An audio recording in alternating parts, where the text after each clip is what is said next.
So Taipei Assassins has done this last game too. They put down more early wards than NaJin Sword, and if you look at the support's item choices already, Mistake has went with nothing but wards and potions, whereas Kane has went for the Fairy Charm. So early on, Taipei Assassins is looking for more map vision. They don't want to get caught out early by Watch here. Maokai, extremely potent early ganker. They looked like they can just outlane. They're confident they can because that's what they did last game. They put the deep wards in pretty much the same spot. They're trying to figure out either of those spots is going to be the most likely gank paths for Maokai to come out of. So really, they're just going early start, trying to get no steals going on, playing it safe. Playing it safe indeed. So it looks like Little Balls is going to start off at the rates with a lot of help by the looks of it, which means are they going to try and leash pull and try and save that smite, I wonder, on the red buff? There's 4 members of Taipei Assassins here, which tells me there's going to be an AD support lane on the top. Yep. For Taipei Assassins. No, they're going for an invade. They could be going for a delayed invade. They have a Maokai Staff that's going to catch him out. They could hook in the blue, of course. He's just about to spawn. They could blue hook it in. They will do. They've got the damage. They're going to get the steal down. It will try and reset. Have they got enough damage, though? The rest of the NaJin Sword are going to come around. They're going to have to give up on this one, I feel. You can see, but that's going to cause problems. And that means Watch is going to have to back away from this one. They've all backed away from it. And instead, Taipei Assassins saying, fine, we'll just take it standard mode then. But look at this. Taipei Assassins now taking the standard, and Watch is completely out of mana. He's going to need a lot of help on this red buff. Song's going to be very late to lane against Toys, so that delayed invade by Taipei Assassins is going to give him a very large early game advantage, both in the jungle and in mid lane. And Little Balls picks up the blue, and there you go, Watch, like you say, very low on health. He's going to need help here. He is going to get taken down very low by this red buff, I feel. He's going to have to pretty much shop right after that. He's got no saplings left. He can't throw anything out. He's just going to tank it up now. And this is going to take him very low. And he should be fine. It means he's not going to, like you say, he's going to have to shop straight off the back of that one. So we do see the lane swatching around there, which means Bibi and Mistake has Ezreal and Blitzcrank against McNoon in that top lane. How would you rate these two? And obviously, of course, down the bottom, you've got the opposite route. Is Kane and Prey on Corki and Sona versus Shen. I think from a champion pick perspective, the Shen is much more capable of 1v2 laning. He does have Vorpal Spikes, which can pick up creeps from range. Also, his passive is very good at last hitting at the tower.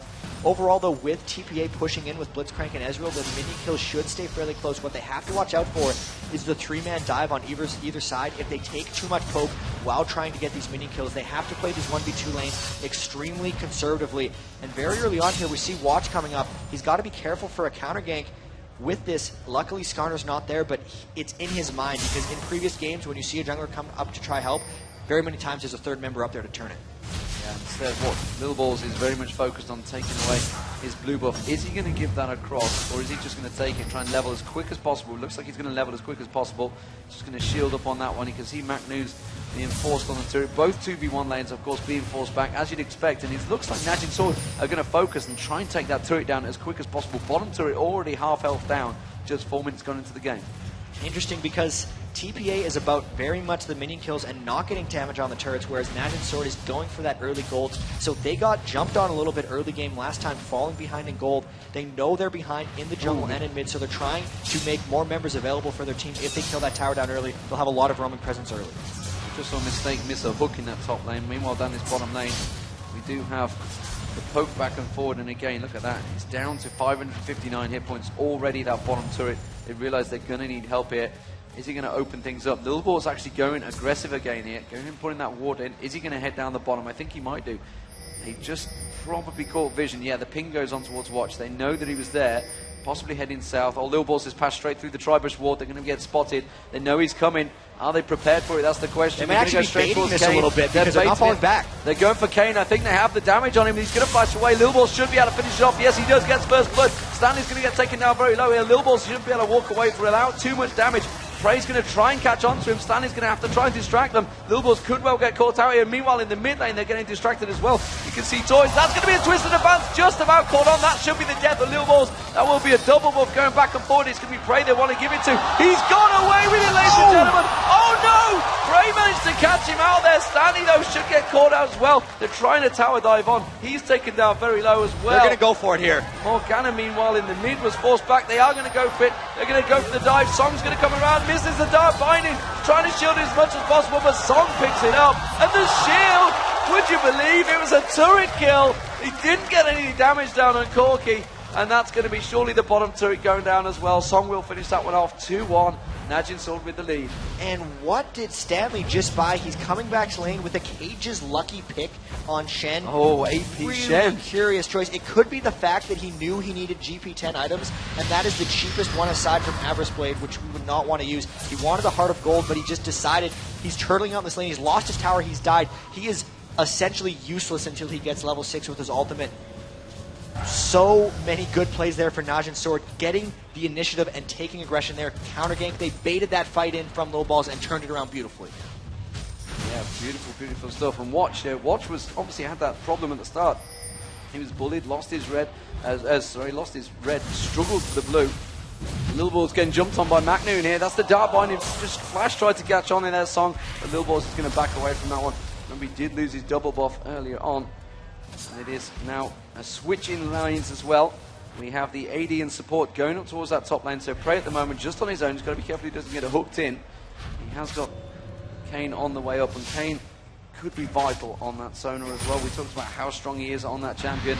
Could very much be a key part. They've got to be careful they don't leave Stanley too long though to solo this bottom lane. Stanley's going to have to wait there. It's just a matter of he fell behind. He's level 6. The lane is pushed very far, so he is able to farm some of this out. But he got shut down pretty hard by that. The death and the tower, respectively. McNoon also had his own issues. Only 18 mini kills from that lane. He was not able to last hit a tower either. There's a lot of members running up here in the top lane. There's 3 from TPA and 3 from NaJin coming in. Yeah, Lil Ball standing on top of the ward though. They've spotted that straight away with that Oracle. Actually, they've got a purple ward, sorry. No Oracle. Pink ward. A mistake is just going to sit in that bush. Well, the blue buff is up. Got to They be might careful. be going for There's another steal. 4 members of NaJin Sword on this top lane now. He is going to try and go for the steal here. Lil Ball's on the blue buff right now. You can see Songs coming across. Are they aware that 4 members are there? Yes, they definitely are now. They just walk straight up there. It's going to be a 5-man push. Can they try and catch on? Song's not going to go up there. He's going to have to back away. He's not really got the mana to get involved in a major fight here. And instead, they're going to try and get back and protect that blue buff. There's the ward right on top of it, though, and it does look like TPA is going to let this one go. They're giving Stanley time to catch back up, which he is doing quite quickly now. Lil Ball's going to try and smite it. He's going to try and smite it, and instead McNoon jumps on him, manages to get the stun down on him. McNoon, Lil Ball's is going to continue. He hasn't got level 6, so he can't hook anyone in. And instead, Toys will back away. And TPA Assassins have to give up on that one. 8 minutes 30, just that one turret gone down. I say just that one turret, we are only 8 minutes in. But I'm just so used to the frenetic paces of these matches already. 2-1 in kills, and the gold difference still very much even, just 100 gold between. Finally, McNoon getting down to the bottom lane. He's had a real trouble farming as well. He's level 5 to now Stanley's level 7. Large wave hitting the tower here. Jax really needs to get farmed before he can be useful. That 1v2 lane actually really shut down both McNoon and Stanley because the 80 carries are very fed. The tower's coming down, but overall, with all of NaJin's aggression, this game's dead even in gold. Absolutely dead even. How's this middle lane working out? We saw Toys just absolutely bullying Song in the last game. I'm not too sure it's going to quite work out yet, and I'm not too sure Toys is going to be allowed to just back away right there in full vision. I think he tried to just make himself hidden away around that corner. Song putting their ward down on Wraiths. Song farming up quite well. 71 to 82, and if you're just slightly out farming at the moment, Toys is. In terms of the top and bottom lane, which is the 2 bruisers, McNoon, like you said, had fell behind a little bit. So these 2v1s both really backfiring for both champions. 75 though for BB. BB definitely leading on the CS to 61 on Corki, but of course Corki picking up the kill and the assist. Oracle's just being picked up by Watch, so he's going to go looking for those. Just going to keep my eye. Toys is going to pick up the blue buff. I wasn't sure whether Lil Ball's going to keep it again. Obviously, you know, it's helpful on Skarner. He's still only really level 5 though. Should be able to hit 6 in a moment compared to Watch, who had to hit 6 quite a while ago actually. Now that he's 6, he does have his flash up. He's going to look to gank somewhere. Health a little bit low. He might have to shop. So Lil Ball's getting that gank turned around on him early on has really set him back. They got the 2 blues for him early, which you'd think would get the Skarner going. So much farm has been deferred to Toys though. And once he got that death, he just hasn't been able to recover. So he's actually starting to fall a little bit behind. He has the boots mobility. Lil Balls is going to be all about getting in for that one pull in team fights. And outside of that, he's not going to be committing that much. Yeah, McNoon keeping pressure on Stanley down in the bottom lane. Very much an even trade so far, but keeping that leap strike and empowered strike on him. Meanwhile, we are seeing Lil Balls again sneaking in towards that top lane. Mistake just waiting to see if he can land that hook. They want to clear out. He's going to overdrive his way in. It's not going to happen though, and just backs away, realize he didn't have the situation. They know exactly where he is. Well, he actually gave his position away as well, which not helping. Meanwhile, they're going to dive on Stanley down the bottom lane. It's going to be a complete dive in. The Morgana ulti will go off, and Song picks up the kill on Stanley there. And McNoon will be able to put a lot of damage down on this turret here. He's got a siege minion with him. Meanwhile, we can see just at the flash away. That was Toys trying to catch on towards Watch there. Does put the ultimate down there, Watch, and protects himself. Toys is going to get that free farm in the middle lane. But meanwhile, the ping goes down. McNoon now shredded half the hit points already. Ezreal ultimate coming across. He's just going to back off though. The ping was already there. But he's shredded half the hit points already off that inner turret. And they are really working down that bottom lane. It's really interesting, though, with Stanley having the Cage's lucky pick and the Heart of Gold, despite dying 2 times and despite losing his turret. He's actually 400 gold ahead of McNoon in overall farm. So, back in the day, Stanley, before gold per 10 items were unique, pretty much forced people to make them unique because he built 4 every game on Aurelia or Jarvan. Stanley, interestingly enough, also innovated the Hextech Revolver stacking on Vladimir. He would do 4 of them at once and have like 60% spell vamp. He's quite an innovator, and this is something we haven't seen in the past, is the Cage's lucky pick on Shen. If he's planning on just being passive and farming in the side lane, and he needs to catch up in lane, it could be a really good choice. There's the top lane. They've hooked on towards Prey there. I'm not too sure if they got the damage. The crescendo goes across. Will it be enough to turn things around? The Shen ultimate coming in now. Can they catch on towards Prey? They're going to have to slash. Catch him out. They will do Stanley on him.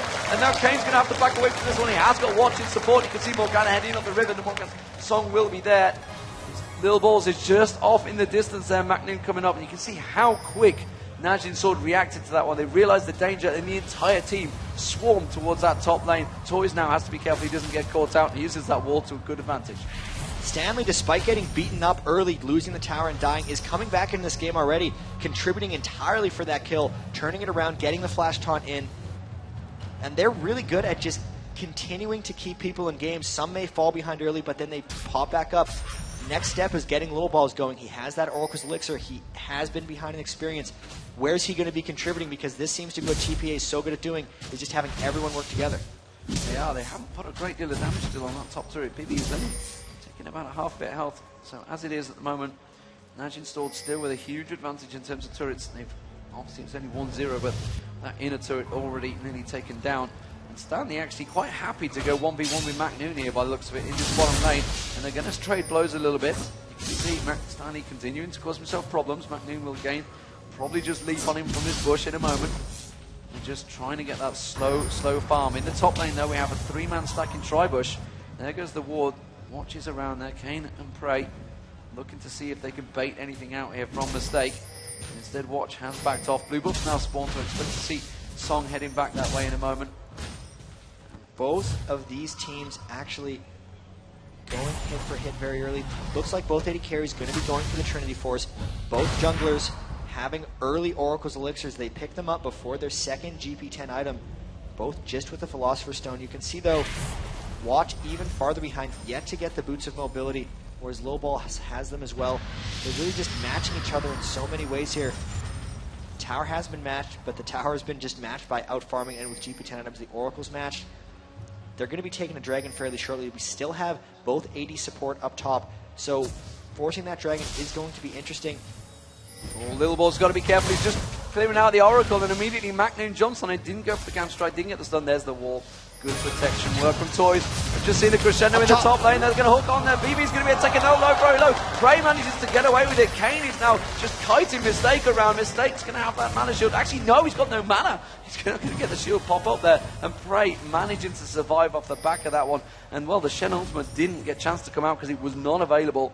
And that is why McNoon now going to head towards the top. They're pinging. They want to go for Mistake in that top lane. He's McNoon low enough. They want to dive it. They want to dive him. He's going to jump in. The counter strikes up. Manages to get the ping off on him. Should be able to finish him off. McNoon's going to tank this one up. And it's going to be Prey that picks up the kill.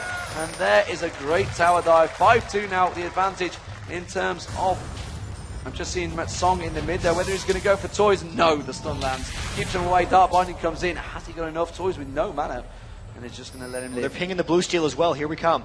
They are going to go across, and Lil Ball's actually on the blue at the moment, watching Song. There's nothing at all that Toys can do about this one. He needs Stanley to come across and help out. Song's going to try and throw out the Dark Bind. He's not going to get it, though. And Lil Ball's with the blue, but obviously they wanted to give that Anivia. That was the ideal choice. So both of these teams Still very close, even though we've had those turnarounds. Both Stanley and McNoon have been able to contribute despite the early shutdown. Now we see NaJin's sword. Since they've seen Ezreal top and Corky's running up bottom, they look to be able to force a 5-man dragging. Everyone on TPA just went back to shop. This should be a free dragon. They have the oracles. They've cleared out the area. This is going to be a good move for them. They have the kill advantage. Soon they're going to have a bigger gold advantage. Yeah, very much so. There will be a free dragon. NaJin's sword giving them that 1k gold difference. So slowly but surely pick it up. Very much they back away. It's going to give TPA Assassins a little bit of free roam in this top. Can they try and trade quickly? They do have enough of a wave to try and take down this top turret. I think BB might try and push the advantage here. Yeah, they are. They're going to try and take the turret down, trying to get something off the back of that turnaround. 5-2 currently for NaJin sword. We'll take it down. And that's going to pull the gold back even again. Just 400 gold between the two teams. Very close game still. TPA Assassins 1-0 up if you missed it. Very, very aggressive stuff from Toys. Not able to pull himself across the game as much in this one, though. And TPA Assassins in general really love that Athene's Unholy Grail. I've seen some of their matches in the GPL, and if they run 2 AP champions, they'll run 2 Unholy Grails. Anyone with mana who runs in the mid lane will go for it. He had it in the last game. He got it much earlier than this time on Anivia, but here we have it again. The Athene's Unholy Grail on Toys going to work out. This means that if he doesn't get the blue buff, he can still spam a lot of his spells. That works very well with low balls on Skarner, because Skarner is one of the most blue-reliant junglers in the game and gets immensely more powerful when he can spam his spells back and forth. Looking down the rest of the items, some big caster items completed. Sonya's Hourglass onto Song. That's going to be great if he wants to flash initiate these team fights. They've been taking aggression already. They're 5-2. They want to continue it. When Corky gets that Trinity Force, they're really going to start rolling. Absolutely. Song picking up Sonya's Hourglass as well. He's just going to farm away. So, let's see how Toys is going to stop this one. Of course, blue buff was just stolen away from him. He's trying to put that burst down on Song, just farms up the wave, but he's going to be able to do that so often without that blue buff that he's currently sat on Lil Balls. Lil Balls really hasn't been able to put himself around much this time. Hasn't been that aggressive, and this is the second time. You know, Skarner we saw in the first game on Watch, again, was unable to be aggressive, and that's the big thing with Skarner. You want to be able to get in there when the team fights happen, hook someone up and cause a problem for you. They have, of course, got the ultimate from Mistake to try and silence that group fight. Blind hook coming out from Mistake there, not landing on anything because there was no one anywhere near. It's actually a fairly tricky team comp for Low Balls to pull the right target in. You don't want to pull Maokai or Jackson because they want to get there anyway. Morgana can block it with the Black Shield, and then Sona and Corky are generally so far at the back that if you run through to them, you may have gotten yourself killed already. So Low Balls going to have to be creative with the way he gets into these hooks. He's going to have to flank around team fights if he wants to get the right targets. He's going to have to surprise people, or they're going to have to just have man-up fights where it's 5v3 or something and they can pull a Maokai or Jax and not get punished for it. Because as it is, there's nothing really viable for him to get in team fights.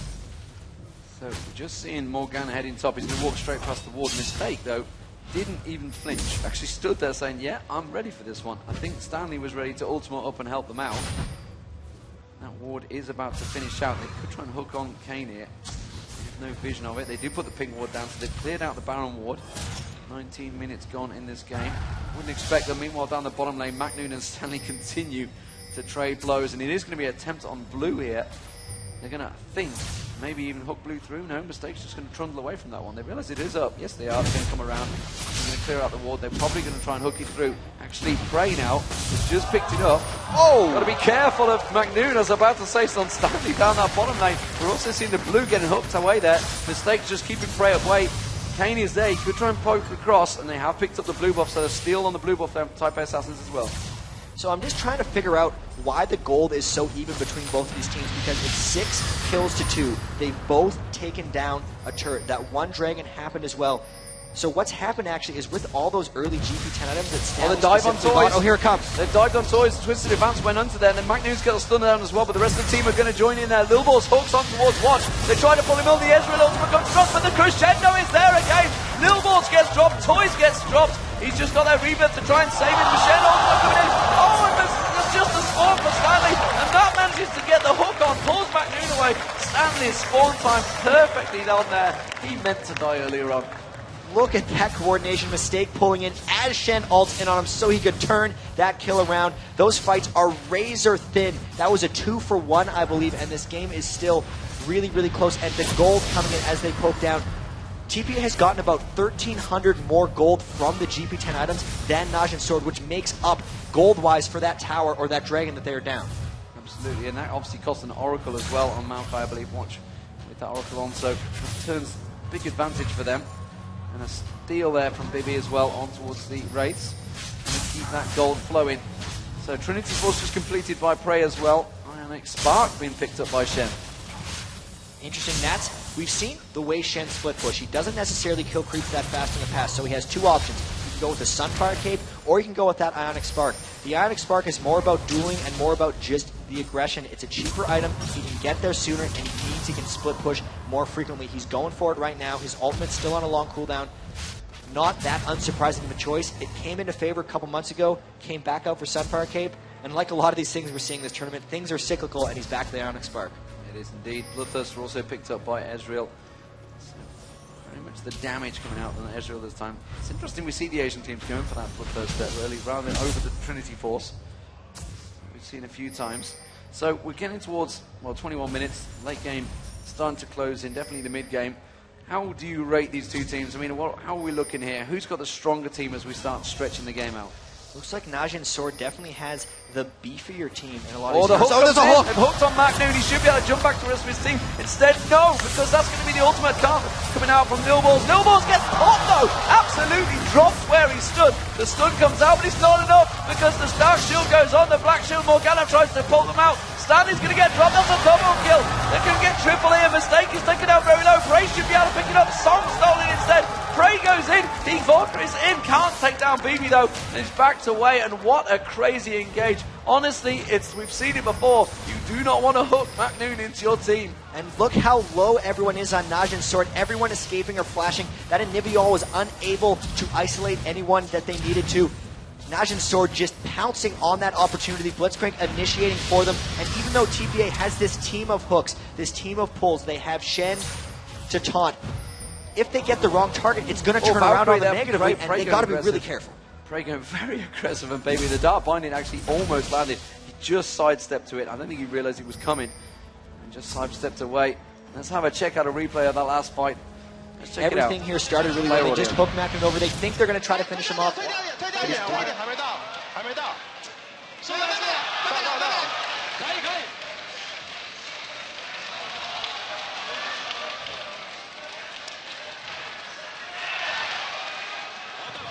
Well, we didn't really get to hear much of them. Well, much more subdued. No, but meanwhile, Stanley in. takes down McNoon in the top lane there. Meanwhile, Mistake's going to get caught out here. The Shen ultimate coming in though on towards Mistake. They should be able to catch up towards Watch. Crescendo gets across. Lil Balls is going to be very low there. Watch is going to get dropped. That's an Oracle down. Lil Balls, meanwhile, they catch up towards Song. Song gets dropped as well. This is a great turnaround by Type Assassins. They're going to try and push on towards Prey. He's got to back away. They should be able to pick up the middle turret. They're going to target it. They're pinged it on, and they will. And Kane's got to be very careful. He doesn't get taken away from this one. Stanley happy to take a tower hit, and they will pick up a 3-for-1, sorry, I should say. And Stanley, well, actually, technically it was 4 because they did take McNoon down earlier on separately. NaJin's sword needed that fight to happen. About 2 seconds later, you saw Song actually Zhonya's hourglass in the middle of them. Yeah. But his ult was on about a 1-second cooldown when he did that. He tried to ult and then Zhonya's, but it wasn't off of cooldown yet. After the Zhonya's came out, he got pulled, silenced, died, and that was just terrible timing for them overall because if he got that ult off with the Zhonya's, they could have turned that fight around.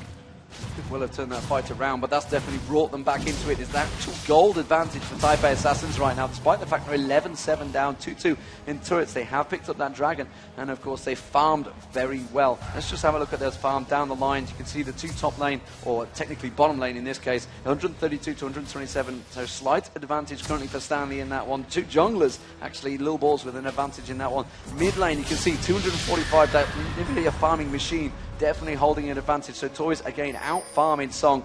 Meanwhile, the bottom lane ADs, or the top lane as it was in this case, Ezreal 211, that is going to be BB with the advantage, and that is giving them a definite gold difference. It's only 1k, but it's going to count later on.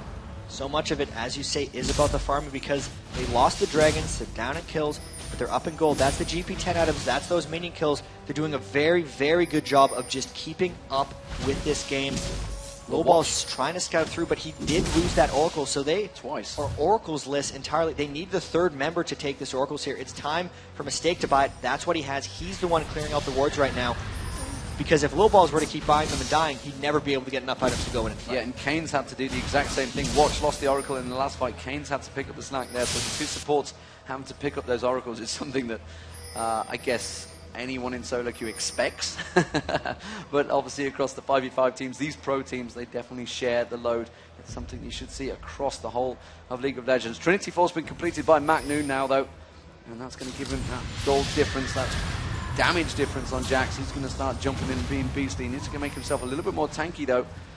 And as it is, Lil Balls, who would you target really as Lil Balls? Is he going to go for Prey? Could Prey could just Valkyrie away? McNoon could technically just jump away. They just need to time themselves perfectly with the stun from Toys, Stanley's taunt, the hook maybe from Mistake. They need to try and catch someone and just keep them immobile for a while. And it's looking like that war's going to get required to keep NaJin Sword away there. They wanted to try and hook on someone. Type A Assassins didn't want anything. As we said earlier, it's so difficult for TPA to hook the right target because you pull in a Jax or a Maokai and they want to be there anyway. You pull in Morgana and she's just going to ult, and Zhonya's, it's just a counter build to the hook team in a lot of ways, so they have to get creative. Lil Balls has to be able to sneak around.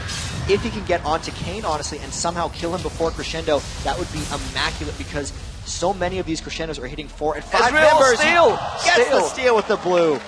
BB gets the steal. Beautifully done that. And he's going to be happy with that one. He just launched off his ulti and says, thank you very much. Did they even have a ward? There's no they ward have coverage. it covered with wards, actually. Oh, they did, have yes, multiple there's one paths. sneaky there, multiple path, all en route. They should be able to take out the inner turret here. The rest of NaJin sort of not in position. Yes, they are. They're going to get on. They're going to chunk the damage down. McNoon is coming in from behind. Is he going to go for the aggression? They're backed away. They are just drawing them in. And they've caught Watch, and they've had to force the flash away. Mistake trying to get the hook on Prey there as well. And they did back away, but the turret went down. And a successful pull from Mistake there. And you can see Type A Assassins now with that split push from Stanley. They're going to go down towards the bottom turret. Bottom turret will get push mid in NaJin sort of going to counter push. They are going in towards this inner turret, though. The middle turret, can they? Is it going to be a base race? That's the question. We have a 5-on-5. It's entirely possible. We've got bottom lane Type A Assassins on the inner turret. I think NaJin sort of going to have to react right to it. Now. They are backing up. Can they get back in time? There's going to be the inner turret going down with Type A Assassins. We're going to continue pushing on. They've pulled away, and we are not going to get the base race we all wanted to see. They were daring each other to go in there. Type A Assassins would have came out on top there. They were starting on an inner turret, whereas Type A Assassins were starting in the middle. Normally the mid lane is faster than the others, but because there was already one turret advantage, that was not something NaJin Sword wanted to engage on. Good trade overall by Type A Assassins because the farther in the turret gets, essentially the more valuable it becomes from a map control perspective. So counterplay by NaJin to not lose the gold, but the map control is now gone for that portion. And it's interesting to see how different a build we see on Toys' Anivia compared to, say, Froggen's Anivia. He's gone Rapidon's Deathcap with Themes. Meanwhile, we'd see all sorts of randomness from Froggen. We'd see Warmogs in there, whatever they want. A lot of things that Froggen does when he builds Anivia is he just tries to get a whole bunch of health and mana. That's why he'll go Tear the Goddess early and then straight into Warmogs because he loves these kind of sustaining fights. But Toys is much different. He's about multiple engagements with the mana regen from the Themes and Holy Grail and just burst damage. He wants to win these fights quickly, which is just how TPA plays. And TPA looking like they want the fight right now. They are looking for it. They're clearing out the wards. They're going very aggressive and just trying to force something out here. Mistake is having a really good job clearing out all those Baron wards. Now, 29 minutes gone into this game, so it's 11-7, and that gold advantage slowly but surely is creeping Type A Assassin's way. And the speed of Stanley's split push now is actually immense because we said you have a choice between a Sunfire Cape and an Ionic Spark for split pushing. He took both. Well, he has both of them, so he's going to be clearing those minion waves really, really quickly. Ward pokes going around, but neither team really wants to bait a Baron right now because the teams are close enough that if you get caught in a bad position, you're going to lose the fight and then the game. The next big team fight win, if it's substantial, is going to snowball into that Baron. Right now, though, TPA does seem to have control. They're going to rush down this Dragon, and NaJin might not be able to get this Baron in time.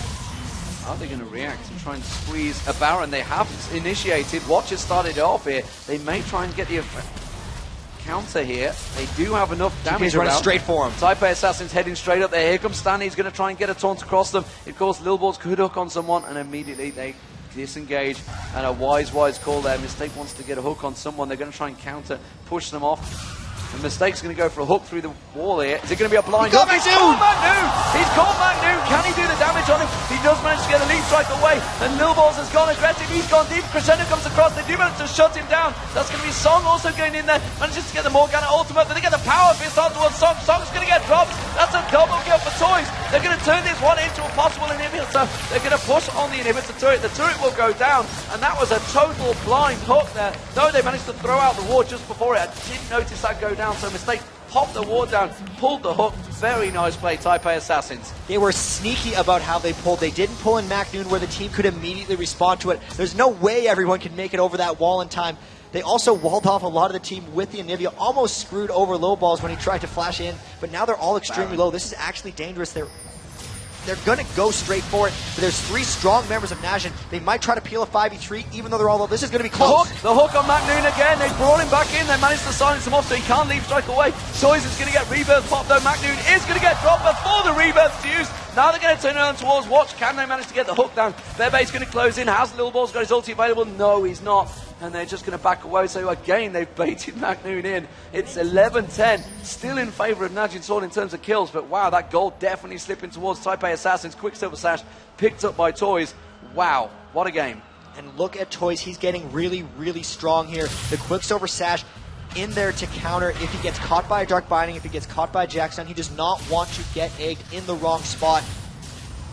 Now it's time for TPA to start getting these pokes around the Baron. They're already 1 game up in this series. If they finish this off, NaJin Sword will be eliminated from the World Championships. The AD carry builds, curious here. BB has the Last Whisper, Bloodthirster, and Trinity Force, whereas Prey has yet even to finish his Infinity Edge after that Trinity Force. So a big lead from the AD carries. Item-wise, blue steel. Gold-wise, another blue steel by them. They're looking very strong in team fights, and NaJin has to create something special here because right now, TPA is just looking stronger. All the blue de-aggroed. Didn't have the damage, and they're going to have to just let it go back. Stanley's going to come around. Meanwhile, Anivia had picked up the blue of his own, so it's going to be the double blue stack. Not double blue stack, but obviously a double blue steel. And that's going to be BB coming around. Oh, they've got to be careful, though. And immediately Kane trying to catch on towards Toys there. Toys has been split apart from his team here. TPA Assassins are going to try and close in around it, though. Are NaJin Sword going to try and force something here? They want an open fight. They've had too many hook fights. They do not want to get hooked again. And they do back away from that scary bush position that Mistake was trying to pull them towards. There are so many wards that TPA has littered NaJin's jungle with. They're going to try to go clear these out right now. I wonder if TPA is going to try to get a good hook in while they're in that sea of wards. They don't get that one onto MacNoon. They're trying to get another through-the-wall hook with this sea of wards. NaJin's going to try to get a fight in this corridor so the Crescendo can hit everyone. There's a pull! They're coming around the back. There's the pull. And the Watch was coming around the back side, though. And this time, MacNoon is going to jump in. He's going to go towards Toys. The Crescendo goes across. Lil Balls is going to get dropped very quickly this time. Could NaJin Sword pull this fight back? They need to keep this fight up. They need to, or they will be out of this tournament. Surely no, because TPA doesn't get the whole ace off the back of that one. And NaJin Sword initiated. Could that be TPA Assassins going through to the semi-finals versus Moscow 5? GG given. That is it. 2-0. TPA Assassins. They take it. TPA Assassins surprising everyone but themselves in here. They were the #1 seed from their region for a reason. They had the bye. They're showing that they are a very strong team. There's the emotion coming out from Low Balls, screaming at each other. This is great for them. Absolutely fantastic and a devastating NaJin Sword, as you expect. They went 3-0 through the group stage. They look nigh on unbeatable. COG, you're going to be looking on this one. Well, they've played them both. You know, they spent a week with TPA Assassins, and now we're thinking NaJin Sword, we're going to take it. How wrong were they? TPA Assassins have shocked the world right now and have made it into that semi-final position. I believe they're against Moscow 5 as well. They would have watched that game earlier on, and what a crazy match that's going to be. But TPA Assassins, they kept the aggression up. You know what? They tried to get shut down, and it was looking like NaJin Sword had that one for a while. But TPA came back into it. And even that was only a 33-minute game, so TPA Assassins knows how to finish these matches. Even at the end there, when NaJin Sword wanted to get that fight in the jungle, they found the window to get the wide-open fight in the mid lane where they could just take them out in the open field. Very sportsmanlike handshakes coming out here. TPA Assassins have to be thrilled. What a performance they just put on. Absolutely fantastic stuff. Let's take a look at the brackets as well. As you can see them, I've been blabbering on about it, but there it is. TPA Assassins versus M5 BenQ. The semi-finals already locked in.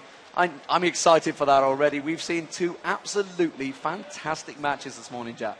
And honestly, now, with how strong TPA Assassins looked against a team that looked unbeatable yesterday, and Moscow 5 played very well against IG, but they still You know, those games were a little bit close. I have to say they might have been a little bit closer than here. I thought for sure that IG was going to take the second one on Moscow 5. The team fighting and the speed by both of these teams has just been impeccable. Yeah, we've got a replay of that final push, Jad. Take us through the action, and that was pretty crazy fights. And this is all about they get the pull to create the fight in the open. Everyone in NaJin Sword just tries to follow in to create it, but you can see no one's getting on BB. They land the crescendo, but they're too zoned out to follow up. Little Balls did such a good job distracting. Skarner falling in this fight was exactly what they needed. The ultimate from Morgana did not close everything out, and it was just so much damage. Stanley, with those GP10 items, had really powered up the taunts, the Shen damage. Everything came together for TPA in that last team fight. And throughout the whole match, throughout the whole series, they were fighting on their terms, not the other way around. Absolutely fantastic stuff. And honestly, the scores across the board, well, Toys, 7-0-5 again. Correct me if I'm wrong, and people at the internet may well do that, but I don't think he died throughout those two games. I'm going to tell you real quick, actually. I'm pretty sure the Orianna was definitely up there. I'm sure that the stats will have it. And what a fantastic, fantastic match. Anyway, ladies and gentlemen, I believe we are going to pass over to Rachel. I believe she's joined by one of the players. I'm a little quick.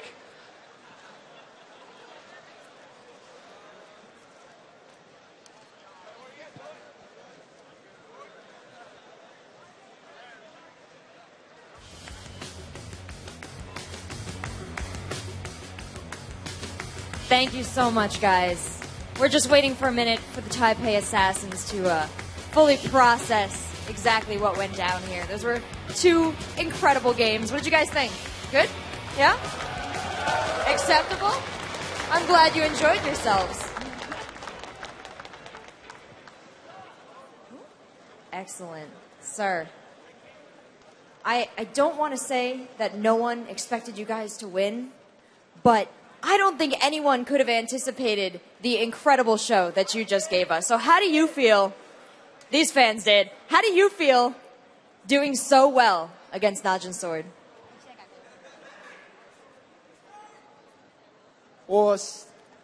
TPA 向全部人证明，不只是东南亚霸主，我们会赢得更漂亮。谢谢。TPA proved to everybody that we're not only the king of like Southeast Asia, and that we'll play even better in the next games. They're going to play even better in the next games? How is that possible? So, looking at the teams remaining in the tournament, who are you most worried about playing against? You're going up against Moscow 5 next. 我们最害怕也最尊敬的对手就是 Moscow 5， 他带给我们很多启发，他可以当作是我们 low 的教科书。我们很迫不及待可以跟他一战。We fear Moscow 5 and respect them the most, and they're kind of like our mentor for League of Legends, and they're really creative, so, yeah. All right. Compliments to Moscow 5. You guys came out with some very, very strong strategies. Were these prepared particularly for NaJin Sword, or do you just have a whole bunch in your pocket? 我们不但拥有自己最好的战术，然后我们也会针对对手挑一个最适合击败他们的战术。We do have a couple of strategies, and we also look at our opponents and just derive our strategies from there. Excellent. Well, I can't wait to see what strategies you have for your next matchup. I'm going to hand it back to our casters for a little bit of analysis of those past two games. Thanks, guys.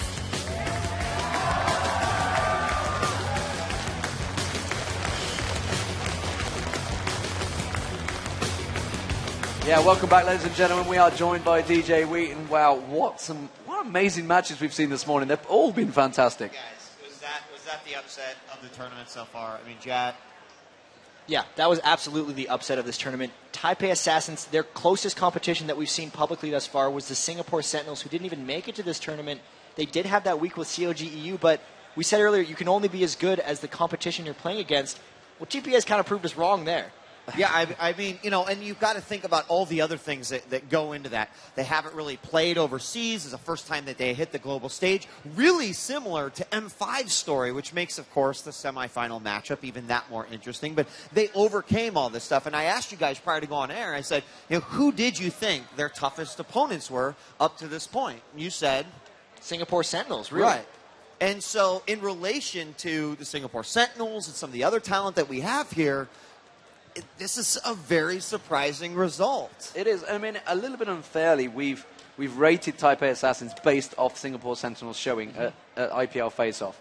You know, they went there, they were on the back of the country, you know, they had all the hopes behind them, and they bombed. You know, without being too rude about it, they did not have a good showing there. You know, they were not ill, they didn't have a great event, they had various problems, but everybody was then ranking Taipei Assassins. Well, yeah, they're beating these, but honestly, these are not that good. So they're ranking it off that. But honestly, Taipei Assassins have come here and just shocked the world. And you know what? On a world stage like this, you just frankly can't go, well, A can beat B, and B can beat C, so A can beat C. Exactly. You just can't do that. These guys step up. They bring levels of play that you really haven't seen before. And with $2 million is on the line, you've got to expect that you are going to see these teams put their absolute best foot forward. Now, you know, we have NaJin Sword now eliminated. They were a favorite coming out of Group A, 3-0. You know, what do you think the sort of the atmosphere is with the team? They still looked very, you know, spiritual, lively when they came off the stage, but it's still such a crushing defeat.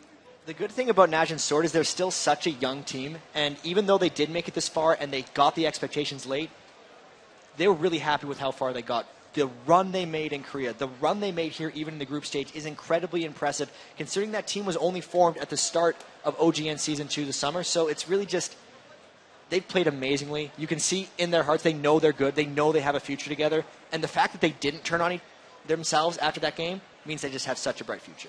D-Man, you also have a very rich history in esports. We always talk about sort of that bad news bears, you know, story of amazingness. Do you think that the Taipei Assassins have what it takes and maybe have that little special something to carry that momentum, that awe into, you know, past the quarterfinals and now to the semifinals? Well, they may well do. I mean, we talk about the pressure situations. The first time in America playing as a tournament. You know, and the high-press situation, Toys didn't even die in those two games. You know, the mid-lane player, he moved his entire life from Hong Kong to Taipei to live with those guys, live in that house. We've seen it, obviously, with Korean teams across the past. This is happening in Thailand now, Taipei, sorry. And honestly, he's absolutely performed brilliantly. 6-0s, 8, I believe, and 7-0-5. You know, talk about taking the pressure off you. Now he's going to be going up against Alex Sitch, some that rate, you know, the best mid in the world. You know, he's going to come into this, he's going to feel confident. He's like, yeah, I just absolutely dominated NaJin Sword. I've got nothing to lose now. I'm in the semi-finals. They've got, what, 100,000 already in the bank? Yeah. I mean, what a successful trip already. They could go on to take that $1 million prize in the grand finals. You know, they're in the semi-finals. They're just one step away from getting to that big grand final in the Galin. All right, one real quick question. Jat, M5, Taipei Assassins. What do you think? This is going to be awesome because even in the last matchup, we were saying MacNoon versus Stanley, two of potentially the best top laners. Yeah. And here now, because of how well Toys played, Alex versus Toys, how's that going to play out? If Toys can do what he does again against Alex, TPA will surprise people again. But coming in through the past 6 months, Moscow 5 has been the best team in the world. I have to give them the edge just based on past results. But so much about Taipei Assassins is hidden. When they scrim, they don't even finish the games. They quit out so it doesn't show up in their match history. I doubt if Moscow 5 has amazing scouting on them, they could have the upper hand.